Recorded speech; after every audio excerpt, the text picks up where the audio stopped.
اعوذ باللہ من الشیطان الرجیم، بسم اللہ الرحمن الرحیم۔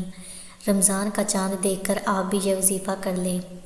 آج ہم آپ کے لیے اسی مہینے سے منسلک بلکہ اس مہینے کے چاند سے منسلک ایک وظیفہ لے کر آئے ہیں۔ یہ وظیفہ قرآن کریم کی سورتوں کے حوالے سے ہے جن کو رمضان کا چاند دیکھنے پر آپ نے تلاوت کرنا ہے، اور اس کی برکت سے انشاءاللہ آپ پر دولت اور رزق کے دروازے کھل جائیں گے۔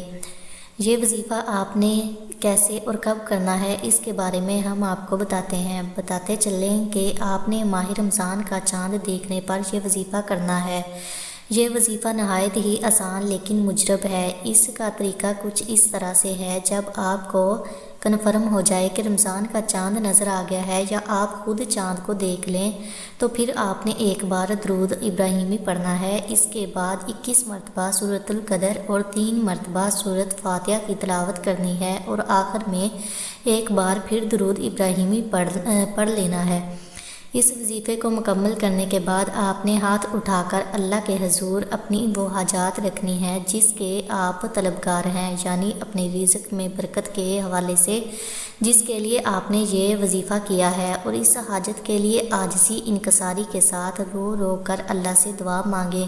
انشاءاللہ اس وظیفے کی برکت سے اللہ رب العزت آپ کو رزق کی فراوانی اور بے بہا دولت نصیب فرما دے گا۔ ایک اور بات جو یہاں آپ کو بتانی ضروری ہے وہ یہ ہے کہ اس وظیفے کے لیے ضروری نہیں ہے کہ خود چاند دیکھنا ہی ہے، یعنی اگر آپ نے چاند کو دیکھا تو نہیں لیکن یہ خبر کنفرم ہو گئی ہے کہ چاند نظر آ گیا ہے تو بھی آپ اس وظیفے کو کر سکتے ہیں، لیکن بہتر یہ ہوگا کہ آپ خود چاند کو دیکھ لیں، کیونکہ شعبان اور رمضان کا چاند دیکھنا بھی ایک مستقل سنت ہے۔ اس وظیفے سے خود بھی مستفید ہوں اور اپنے چاہنے والوں کو بھی اس کے حوالے سے ضرور بتائیں، کیونکہ نیکی کی بات کو پھیلانا بھی صدقہ ہے۔